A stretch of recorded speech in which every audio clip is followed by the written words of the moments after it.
Estamos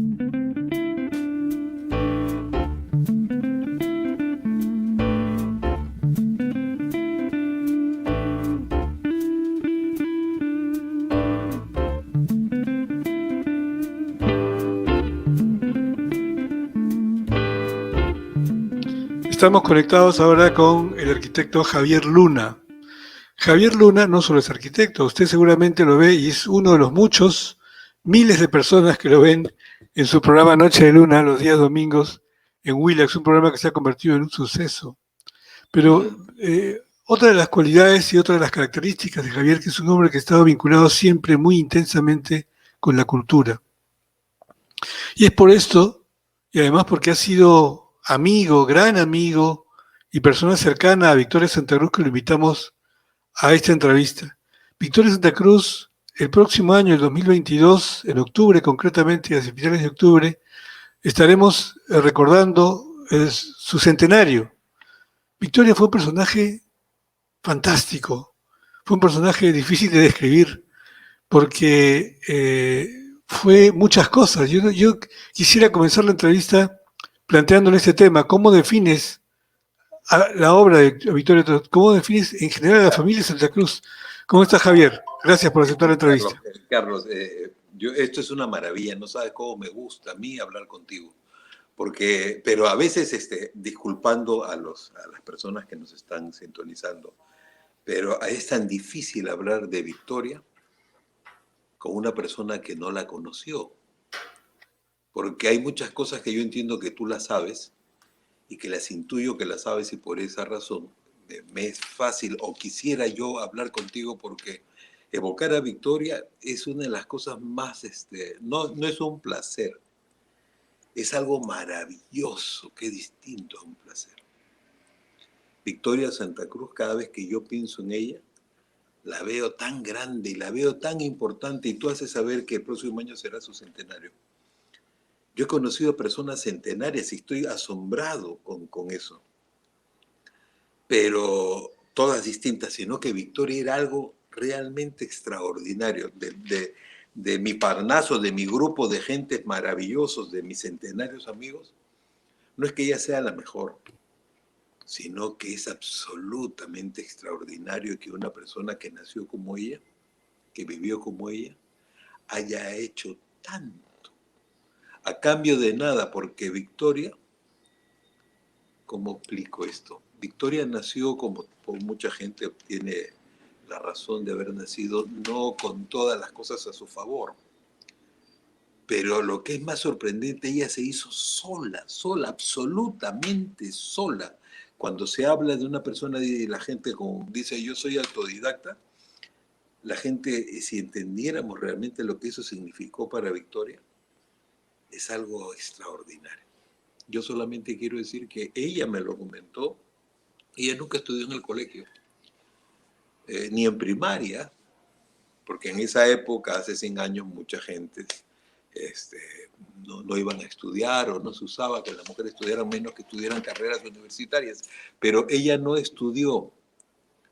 Pero no fue necesario estudiar, porque ella nació con una sabiduría y con un conocimiento ancestral, como diría ella, que lo que hizo fue sacarlo y aprenderlo desde ella.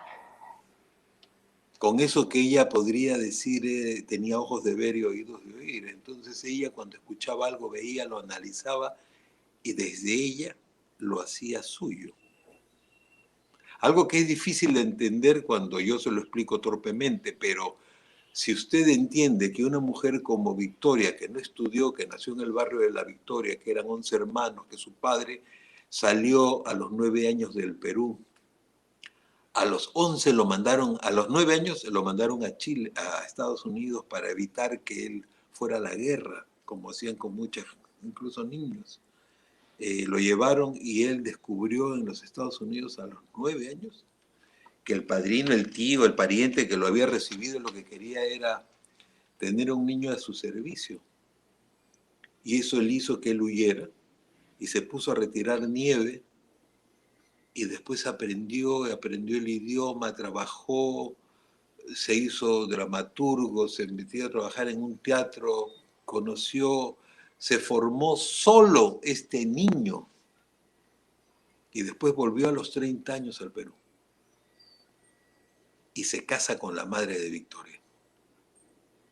Y de ese matrimonio salen todos estos hijos que en su rubro cada uno era mejor que el otro.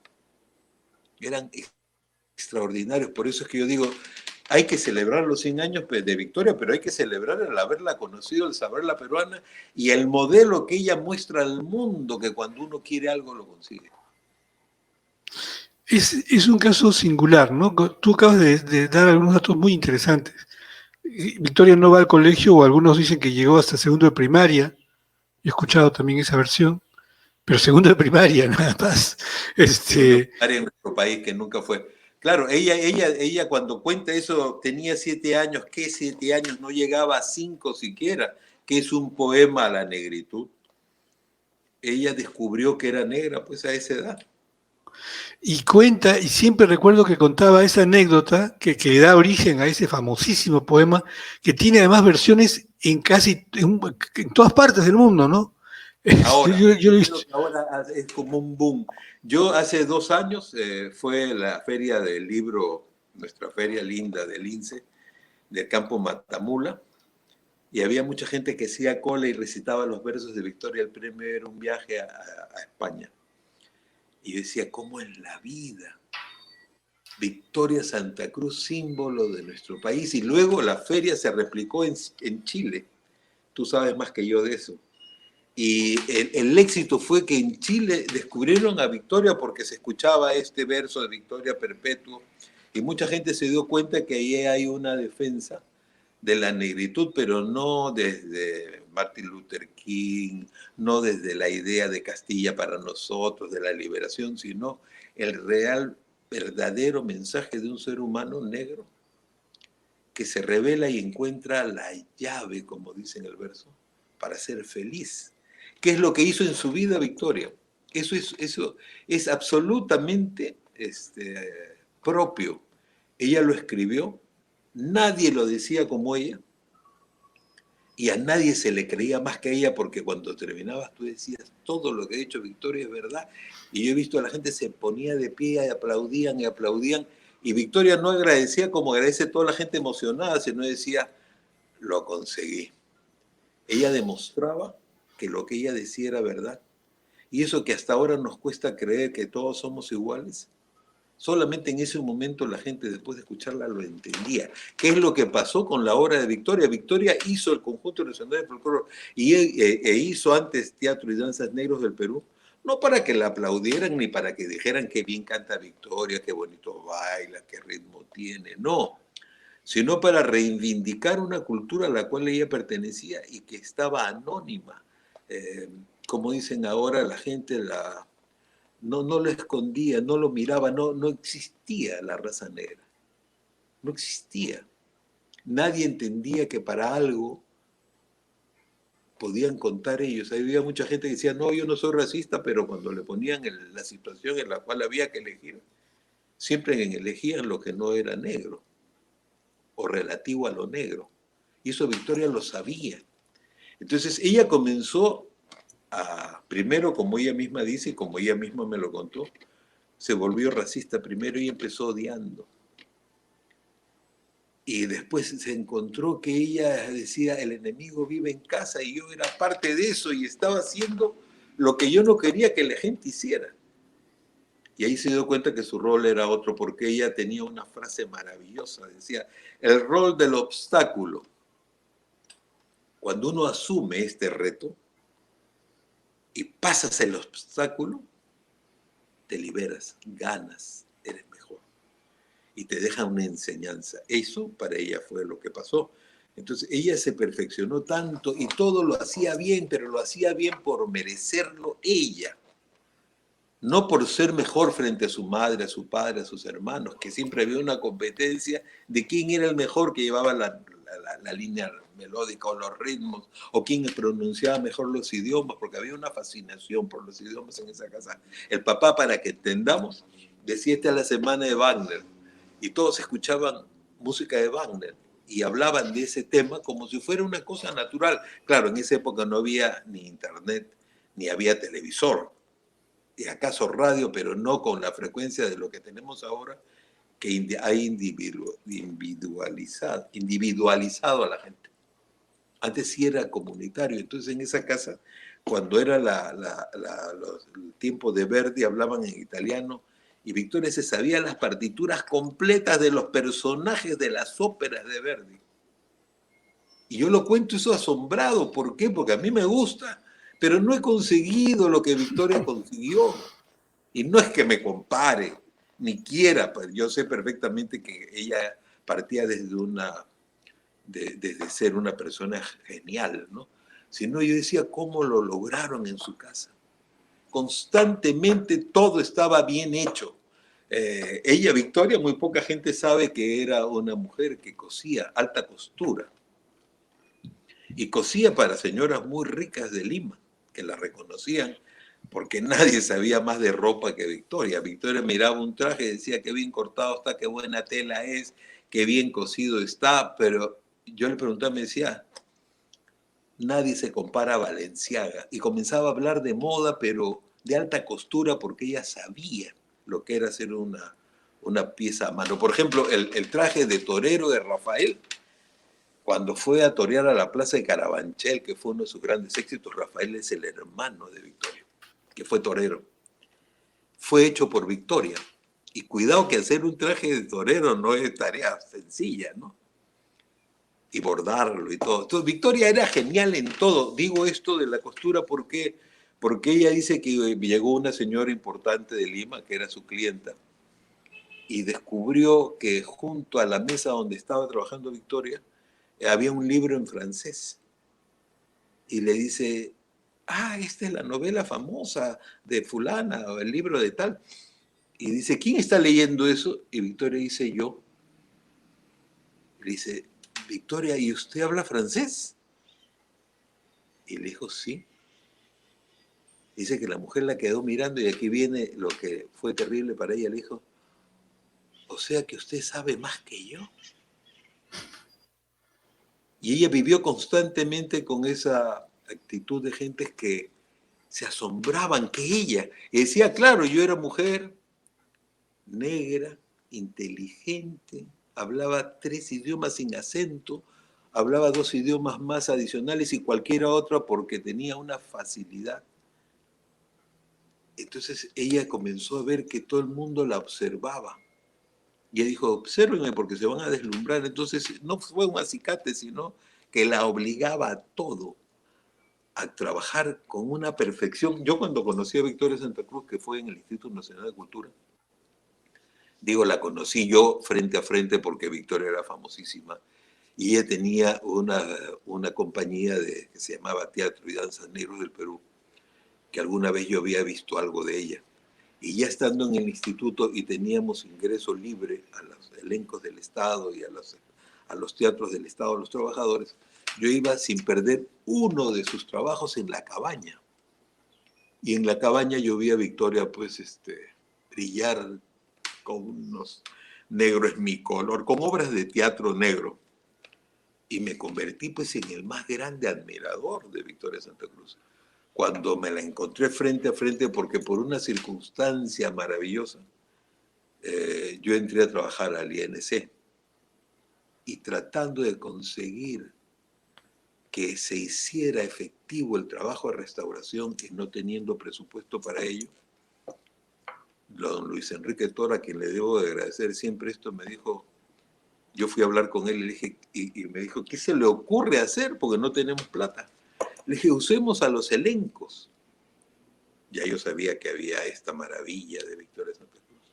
Y los coros y el Ballet Nacional y la Orquesta Sinfónica. Entonces yo traté de hacer un proyecto que todos estos elencos nuestros, diríamos del Estado, fueran a espacios que eran monumentos históricos, para que la gente fuera primero y lo mirara, porque mucha gente no sabía ni qué cosa era un monumento histórico o un ambiente urbano monumental. Y luego, entre canción y canción, entre danza y danza, nosotros hablábamos de la importancia del patrimonio y por qué teníamos que hacerlo que fuera de todos y no solamente del Estado como la gente lo quiere hasta hoy. Entonces Luis Enrique Toro me dijo, está muy bien, hágalo. Si usted tiene la idea, yo lo ayudo en darle la razón. Y por esa razón yo tuve que tomar contacto con muchos elencos y con muchas cosas, y al final terminé de director de estos elencos. Entonces, una de las personas que yo tenía más fascinación por hablar con ella fue con Victoria. Y cuando me acerqué le dije, señorita Santa Cruz, y me quedo yo mirando así. Yo era muy joven y era el más joven en esa época del INC, donde entraban solamente gentes que tenían una carrera brillante. Y para mí era un lujo, pero bueno. Entonces le conté y me dijo, ¿ustedes conocen nuestro trabajo? Le digo, sí. Pero el del Conjunto Nacional de Folclore me preguntaba por qué ella nunca había permitido que nadie entrara a los ensayos del conjunto, que era en el Teatro Abril, en un sitio por la Avenida Colonial, un antiguo teatro que le había cedido el Estado para ensayos. Y me convidó que fuera yo. Entonces yo entré y me ofrecí a ponerle en valor unas lindas escenografías que ella tenía. Entonces restauramos estas portadas del Sol, que era hecha de hojalata y unas flores de Ayacucho. Entonces yo iba a ofrecer del sábado, que ella los invitaba a todos los bailarines a hacer una especie de trabajo comunitario, restaurar el vestuario, armar los tocados de pluma. Y yo por estar viendo los ensayos y viéndolo a ella, nos hicimos muy amigos, pero muy amigos. Y ahí empezó esta tarea. Entonces, así fue que yo conocí a esta mujer que todo lo hacía con perfección. Cuando ella entró al instituto, no entró como ella diría, o como decía, no entré por mi cara bonita, entré porque no había nadie mejor que yo. Y Marta Hildebrand me llamó porque sabía de mi trabajo, porque antes de todo esto, ella había sido seleccionada por el gobierno francés para que fuera a Francia a trabajar en el Teatro de las Naciones y aprender dirección teatral, danza y coreografía. Y llegó y fue la mejor alumna. Y hizo trabajos en París. Luego el gobierno, para variar, no le amplió la beca, porque consideraron que ya lo que sabía era suficiente, pues. Entonces, ella pidió otra vez al presidente Prado, que era el presidente en esa época, que le ampliara la beca, y dijeron que no. Ella lo consiguió, se quedó, hizo vestuario para teatro, y al final, cuando ella vuelve absolutamente elegida porque todo el mundo sabía que Victoria era la única persona en el Perú que podía hacer lo que Marta Hildebrand quería, una imagen del Perú al mundo a través de la danza y de la música. Ya había un ejemplo grande en América que lo había hecho Amalia Hernández en México y Sonia Osorio en Colombia. Estas dos mujeres, a quien yo conocí gracias a Victoria, tuvieron el mérito, o el demérito, como lo querrá ver usted, en que eran mujeres muy ricas, una y otra. Y habían hecho esto porque su familia le dicho, ¿quieres hacerlo? Entonces dedícate. Pues. Se dedicaron. Y una y otra hicieron estampas costumbristas de México, pero diríamos pasaditas por Broadway, ¿no?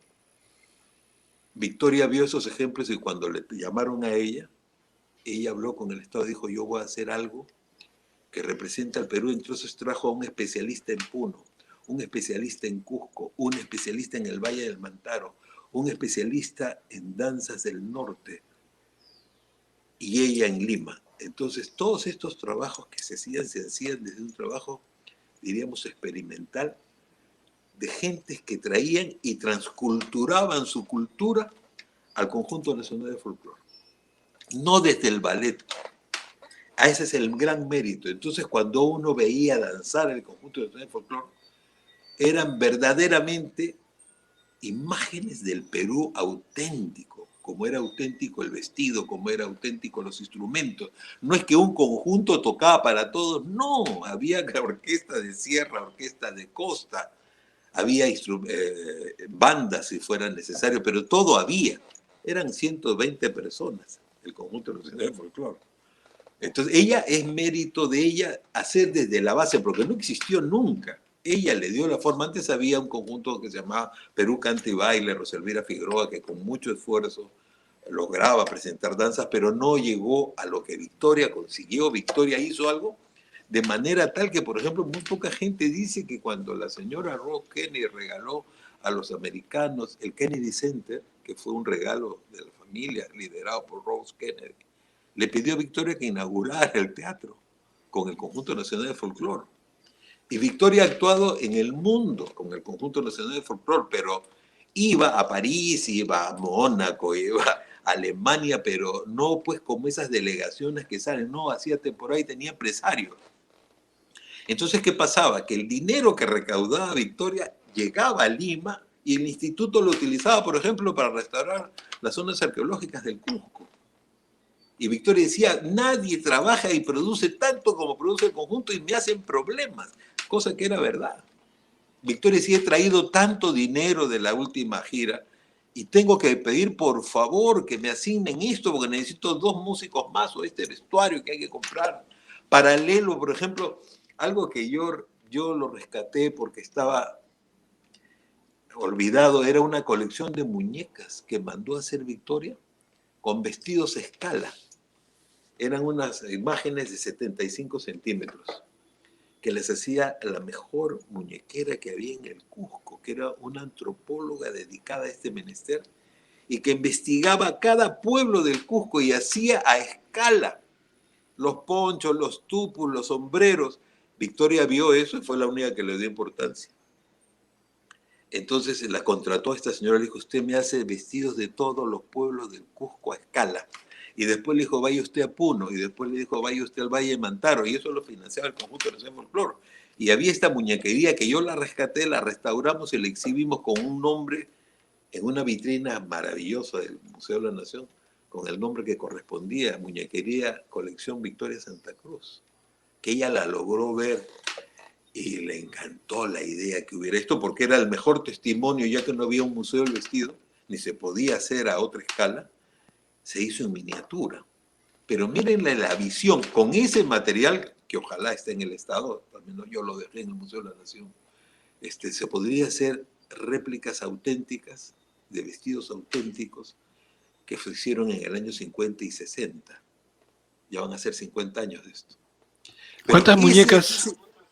La colección era más de 200. 200. Date cuenta de la colección que ella dejó de vestidos, de los cuales yo sé que nadie sabe dónde están, pero vestidos, por ejemplo, para que nos dé preocupación o nos dé esta impotencia que tenemos cuando vemos que hay un maltrato hacia la cultura y a la obra de las gentes que hicieron este país. La colección de platería del Conjunto Nacional de Folclore, llámese barayocs, pecheras de chonguinos, los bailarines, y todo lo que usaban era plata antigua, que Victoria iba comprando pieza por pieza, los cuernos para pólvora que usaban los bailarines. Todo eran piezas extraordinarias. Y ella no es que tenía celos, sino que tenía un respeto tal que fue lo primero que le imprimió al conjunto. Todos eran tan respetables, los músicos, los bailarines, los pocos administradores que ella tenía, porque ella lo hacía todo. Todos respetaban tanto que era como, cuando yo iba al Conjunto Nacional de Folclore y veía cómo trabajaban, yo nunca he visto algo semejante. La armonía que ella había conseguido entre las gentes, que además eran muchachos negros, muchachos indígenas, que muchos no tenían nada en común, encontraron el común, que era vivir con dignidad, trabajar con dignidad, porque era una de las cosas más bellas que tenía Victoria, que dignificaba al ser humano. Ella partía todo de una frase que su madre le había dicho un día: cuando usted pierda la dignidad, más le vale que se pare en la pista que la chanque un carro. Y eso la dejó ella, le pareció tan dramático el sentido que le quería dar su madre sobre lo que era honrar la vida, que ella siempre lo hizo bien todo, porque ella jamás iba a permitir una cosa que no fuera así.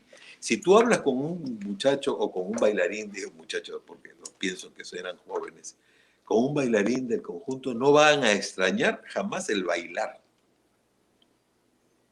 Van a extrañar que Victoria cada minuto les enseñaba a vivir con categoría, con dignidad, además con estilo. Entonces, todos ellos, no es que se sentían mejores, pero ellos cuando nos reuníamos, toda la gente del instituto, iban los músicos de la sinfónica, los bailarines de ballet. Claro, estoy hablando de algo que muy poca gente tuvo el privilegio, pero yo pertenecí al Instituto Nacional de Cultura cuando el Instituto Nacional de Cultura, tú decías trabajo en el INC y todo el mundo te miraba con seriedad. Eso que hemos perdido ahora desde que apareció ese infeliz que demostró lo que es ahora el Ministerio de Cultura. Ese señor con apellido Swing o con un alias, que creo que es más fácil, ¿no? Para entenderlo. Yo no puedo creer que en ese ministerio que fue antes INC haya estado Victoria Santa Cruz. ¿Qué hubiera dicho frente a esta cosa grosera y vulgar que se ha convertido? Yo creo que eso es un síntoma, por ejemplo, perfecto de lo que vimos a Victoria Santa Cruz. A mí de repente me duele más que a cualquiera, porque yo no es que fui formado, yo trabajé junto a esta mujer, que en cada actitud, en cada palabra, en cada uso, en cada silencio de Victoria, había una enseñanza. No sabes el esfuerzo que hacía por hacer bien las cosas, porque en nuestro país no es fácil hacer bien las cosas. Siempre hay una traba que Nicomedes decía: Victoria Santa Cruz, eje principal de la cultura africana, en Lima, en el Perú, tan difícilmente, siempre tratando de obstaculizar el trabajo de la gente, como Victoria Santa Cruz. A Victoria Santa Cruz le costó tanto todo que yo nunca olvido, y para ir haciendo epílogos, cuando ella decidió irse del Perú, por razones que después de lo que le he comentado en algo usted entenderá que no fue fácil, porque siempre el país ha sido difícil, no solo para la cultura, sino para cualquier persona que utilizara el argumento de la honradez. Era incómoda Victoria porque ella le podía cantar y hablar claro a cualquier persona, y a todos, no es que las destruía, sino demostraba y evidenciaba su altísima capacidad. Pero cuando ella decide irse, porque la habían invitado a hacer unos trabajos temporales en Carnegie Mellon, que es la única universidad que prepara artistas en los Estados Unidos, ella dijo: Javier, ya no puedo más. Pero no es que me ganaron, yo renuncio. Entonces decide irse y decide decir adiós al Perú. Y como el nombre lo indica, dice ella: voy a hacer una función, y va al teatro municipal, que era el mejor del momento, el sitio, como decir ahora el Teatro Nacional. Y el director, que todo el mundo sabe que era el señor Garrido Leca, le dijo, don Luis Garrido Leca, le dijo: Victoria, lamentablemente el teatro no lo puede usar porque usted no tiene nada editado. El teatro ahora es consagratorio, lo acababan de restaurar, y el teatro exige, en el rigor del teatro, que sean artistas consagrados. Te puedes imaginar, ¿no?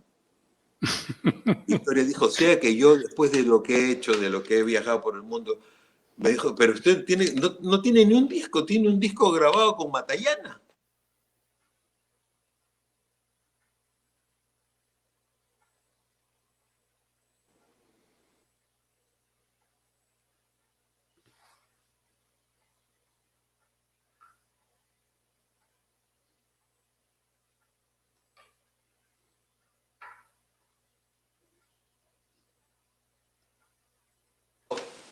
Ahora sí.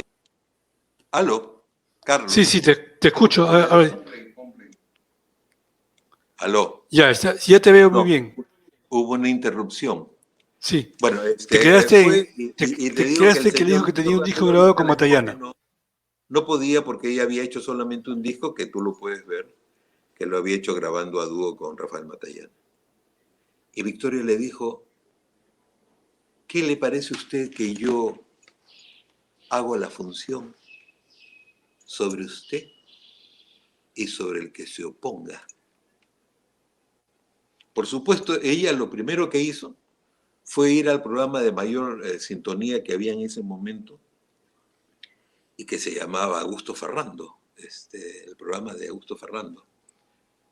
Y fue y dijo, ¿sabe usted, Augusto, me estoy yendo? Pero Victoria, me estoy yendo del Perú. Y voy a hacer una despedida en la que quiero demostrar todo lo que fue el conjunto del folclore. Pero me han negado el teatro, pero yo estoy invitándolo, te invito a ti y a toda la gente que vengan a verme el día tal a tal hora. Y dio el día.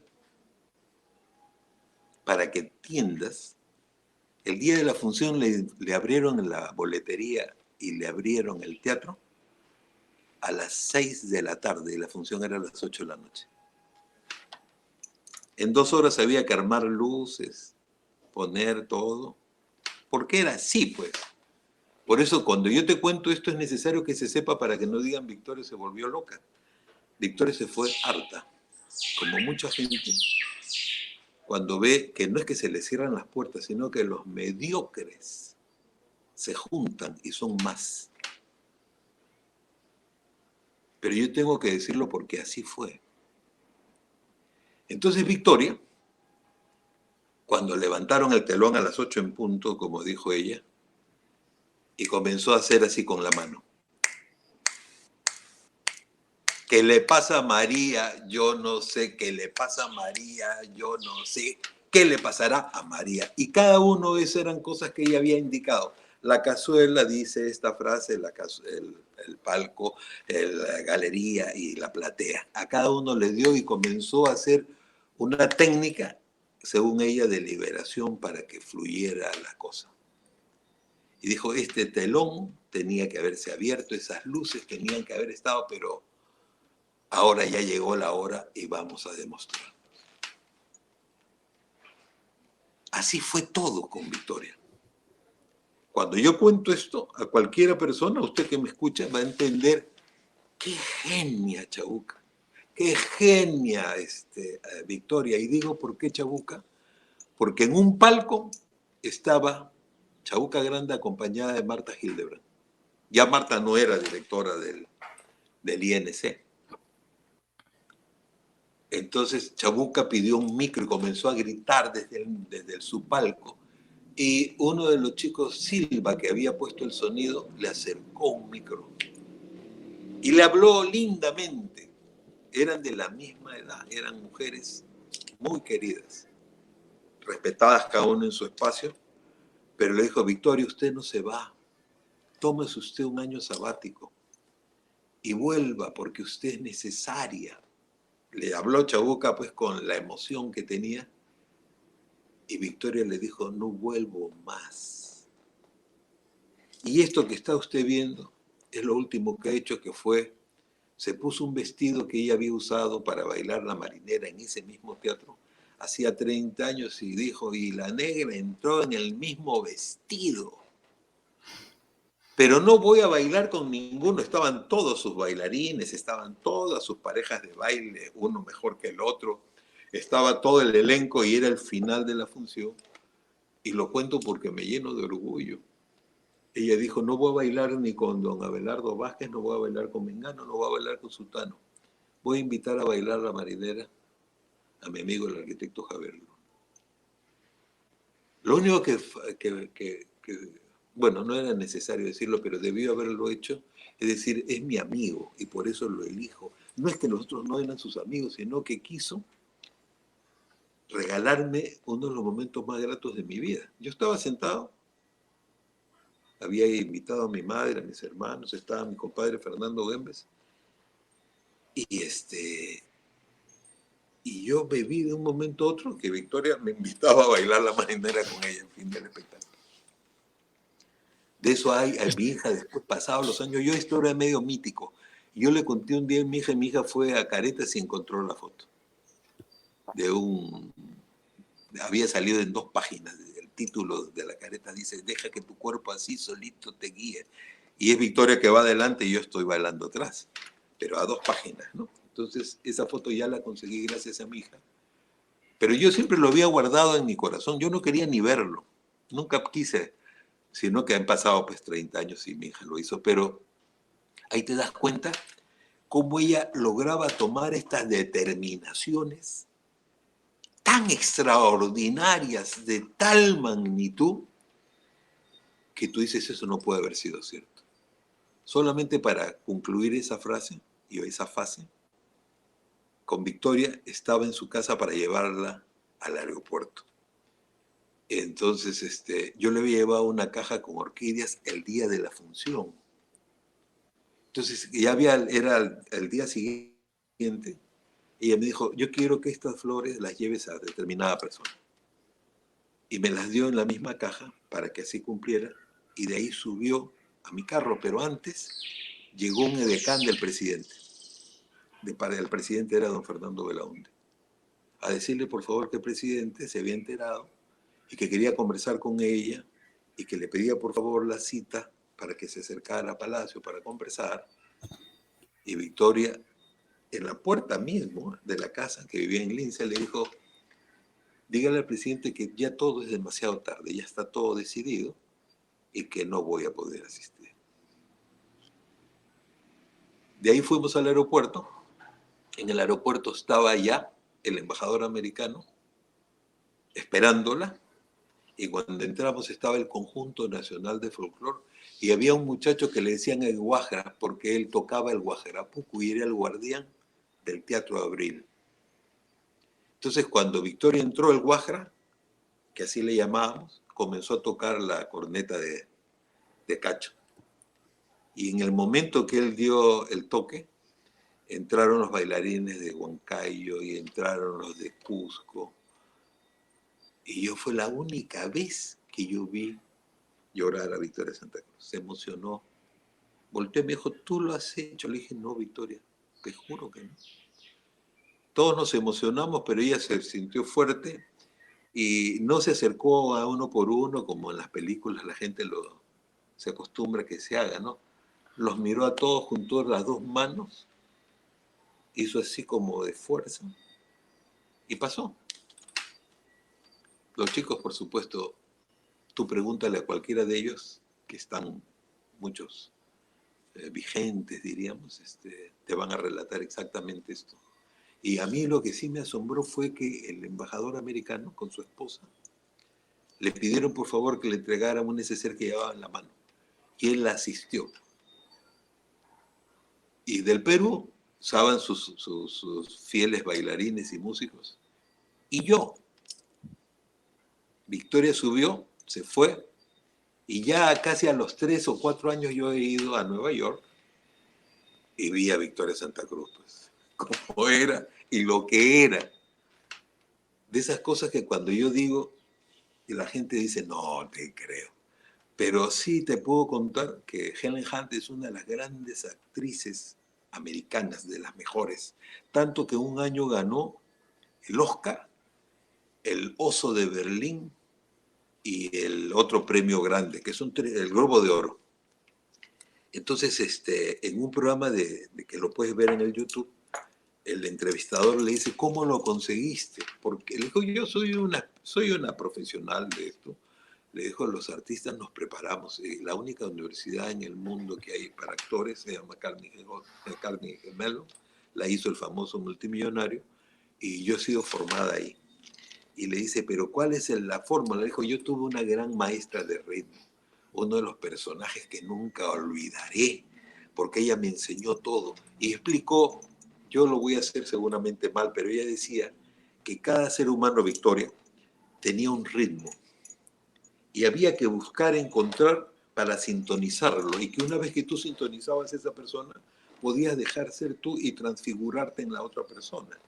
Y simultáneamente de Victoria me decía, tú cuando consigues eso puedes ser una madre superior, una prostituta, una madre o un agente anónimo, puede ser un oriental o puede ser un ruso, porque los seres humanos podemos darnos cuenta cómo somos a través del ritmo. Ella tenía una cosa sobre el ritmo que era glorioso. Ella había sido premiada y doctorada, no doctorada, sino tenía una, ¿cómo se llama? Un doctorado honoris causa que ella apreciaba mucho en la Universidad de Lovaina, sobre una teoría del ritmo, que ella demostraba que el ritmo podía incluso curar enfermedades terribles, que yo lo digo ahora porque en esta pandemia, una de las cosas que nos puede aliviar es la música, sin duda. No lo digo yo, me lo contaba ella, siempre me decía, no hay mejor aliado que la música. La música es como, la música que tú elijas es la música que te va a sanar. Todos, usted que me escucha y yo que les estoy hablando, tenemos para cada momento una música que sabemos y si la compartimos, podemos hacer todo más armónico. Y eso es verdad. Entonces Victoria decía, por ejemplo, cuando una persona está caminando y pierde el ritmo al caminar, se cae, se tropieza, dice, no sé por qué me caí. Y es que perdió el ritmo. O que al hablar y usar mal el ritmo de la entonación de las palabras, te produce un atoro. Un atoro es una arritmia, me decía ella. Te das cuenta que simplemente lo recapacitas, reordenas, pasas saliva y puedes volver a emitir el sonido sin problema. Igual cuando te caes. Igual son las enfermedades, son arritmias. Entonces Victoria todo lo decía tan fácil y tan sencillo, pero no desde la academia, sino de su experiencia, que tú decías, qué sabia es Victoria. Esa es la Victoria maravillosa que tú dices va a cumplir 100 años el próximo año, y no alcanzarán 100 años para demostrar toda la sabiduría, que además ella no la guardó para ella, sino la compartió. Yo recuerdo mucho cuando murió su hermana Consuelo, me dijo, tengo una enorme tristeza que haya muerto mi hermana. Le digo, bueno, es natural. No me dijo. Se ha muerto porque le dio la gana. La gente se muere cuando quieren. Yo digo, Victoria, cuento esto no por infidencia, sino que es bueno que la gente lo sepa, incluso en estos momentos especialmente, ¿no?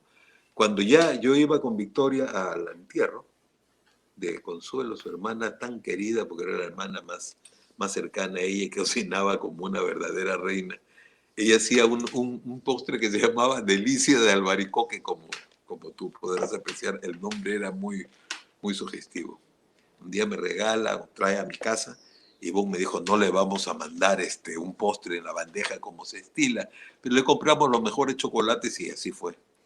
Y entonces le dije, Victoria, esto es inmejorable. Y me dijo, me quedó mirando como ella hacía. Me dijo, ¿qué cosa has dicho? Le dije que este postre es algo extraordinario. ¿Qué cosa tan maravillosa ha hecho Consuelo? Y me dijo, Javier, este postre se hace en mi familia semanalmente hace más de 150 años. ¿Tú crees que eso se pueda mejorar? Mira la sabiduría de lo que decía, ¿no? Claro. Yo le dije, tú que esto es inmejorable, es un postre maravilloso por halagarle. Me dijo, se ha repetido en mi casa desde hace 150 años.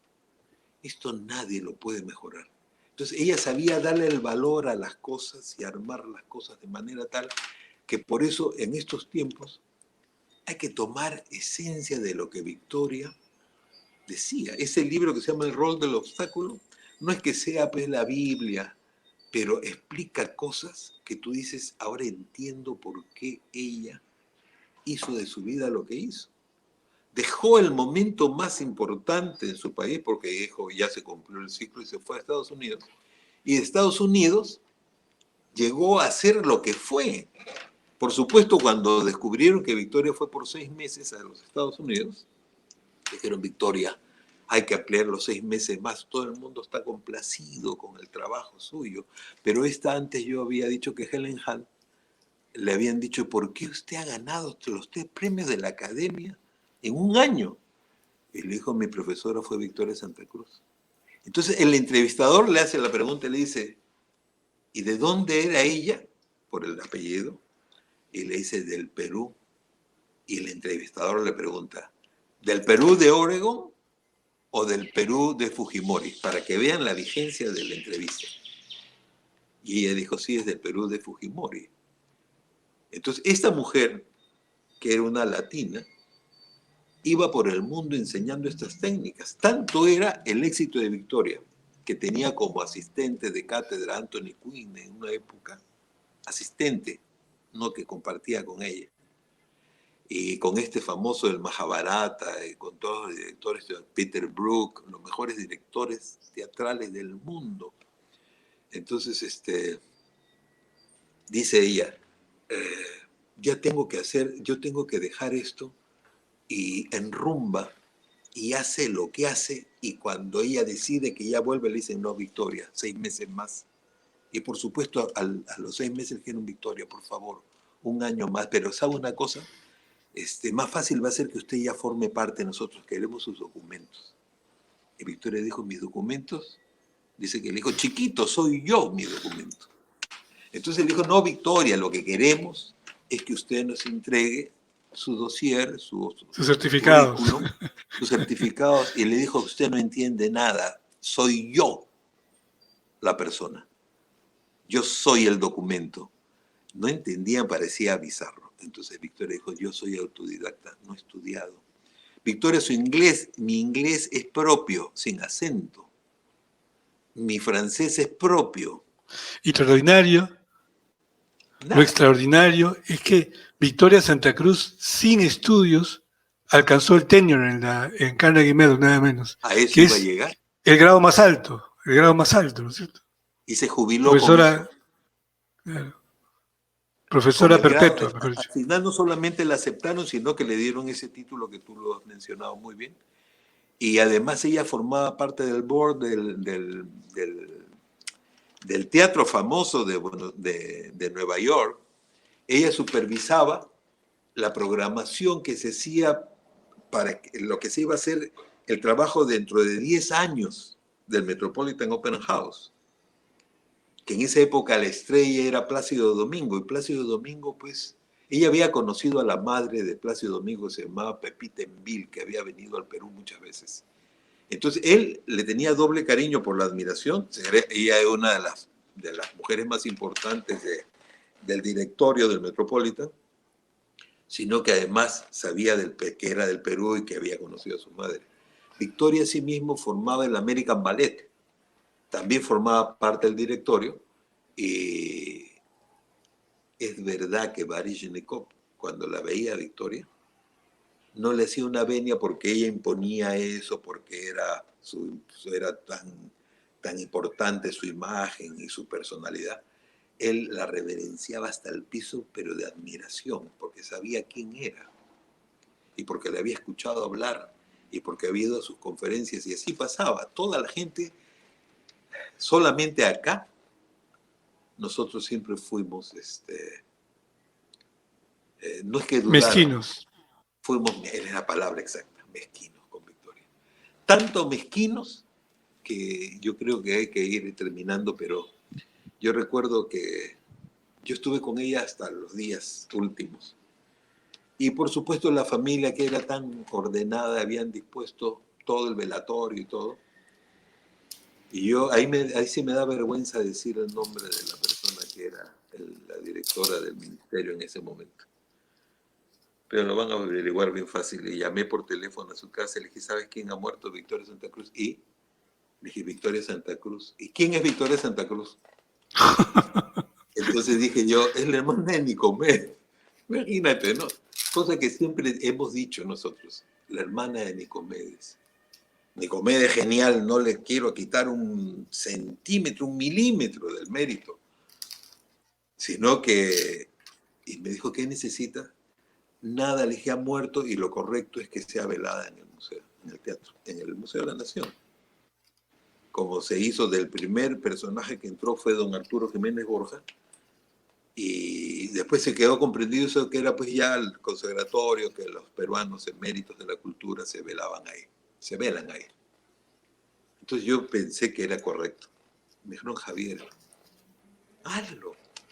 Era hora incómoda en la mañana, pero no eran las 10 de la mañana. Al final te hago el cuento corto y yo llegué para ver todo donde iba a estar y llegó Victoria. Con una puntualidad llevó el traslado del cuerpo Merino y yo estaba solo, no había nadie, nadie. Era un sábado y no había ni siquiera el personal de limpieza que me conocían, ya yo no era director del museo.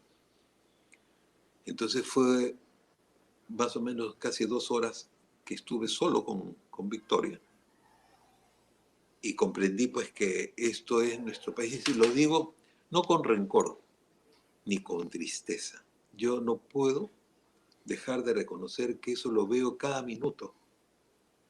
Yo acabo de leer una carta de Susana Vaca dirigida al presidente que no le reclama, sino le pide ayuda para que las gentes que estamos alrededor de la cultura tengamos y sepamos en qué espacio estamos comprendidos dentro de todo lo que está pasando. Entonces no me llama la atención porque sí he visto a Victoria Santa Cruz en una situación como esta. Yo solamente en el entierro de Victoria yo vi dos cosas que yo dije para mí, qué bueno, esto ha tenido una categoría. Yo estaba con su familia, que era muy poca, pero que yo compartía con ellos un espacio y ellos me hacían el honor de hacerme sentir que yo era parte de ellos. Y entró un hombre recitando y nunca en mi vida he escuchado algo más bello. Era un ser humano que pedía sus mejores joyas porque iba a cruzar el puente de la vida, la muerte, y se iba a enfrentar al sol. Era algo magistral. Y este hombre hablaba y caminaba entre la gente, se acercaba al cuerpo. Y yo decía, ¿qué es esto? Una obra de... ¿Qué cosa es esto? Era Yuyascani. Era uno de los chicos que Miguel Rubio había mandado. Algo como para Victoria. Yo realmente cuando... Miguel siempre es un trome, pues Miguel es... Yuyascani son como Victoria, pues. Y eso fue un momento, realmente dije yo, esto es como para Victoria.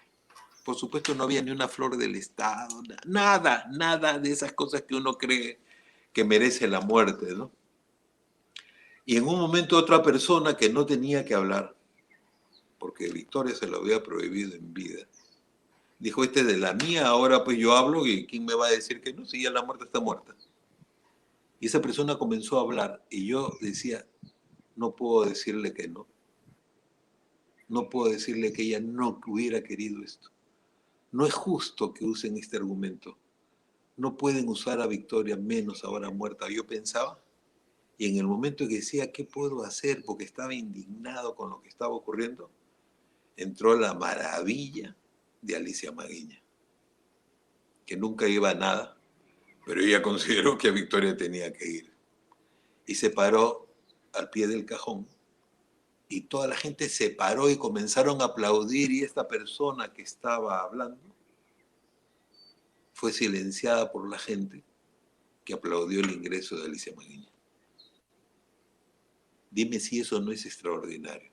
Esas cosas las decía Victoria. Yo hasta ahora hay muchas cosas que cada vez que suceden digo, esta es Victoria, pues Victoria. Claro, no quiero decir que era lo que la gente puede, pero tenía algo de magia en ella, ¿no? Que ella había no desarrollado, sino que ella demostraba. Tenía no solamente la magia del ritmo, sino tenía un movimiento, un encantamiento, una fuerza o una ternura tan extraordinaria que cada vez que pasan cosas lindas alrededor de Victoria digo, bueno, Victoria, pusiste las cosas en su sitio. Como por ejemplo ahorita que estoy contando esto que nunca lo había contado porque nunca he hablado de esto.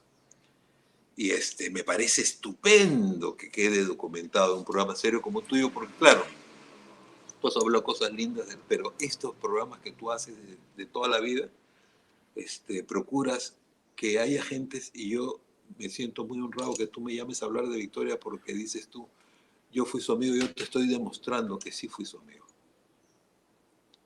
Porque te estoy Se nos demostrando cumplió. que tú tanta admiración. Te agradezco mucho, Javier. Lamentablemente se nos acabó el tiempo y falta mucho por decir todavía. pero, Queda pero yo, mucha tinta en el tintero, diría Victoria. así es, así es. Igual te agradezco mucho, Javier, por tu tiempo. Ha sido muy bonito recordar a Victoria en la voz y en la experiencia tuya que has sido tan cercano a ella. Un abrazo, Javier. Mil cariños. Gracias, muchas Gracias. gracias. Que viva Victoria, siempre viva. Querida Victoria, hemos conversado con el arquitecto Javier Luna sobre Victoria Santa Cruz.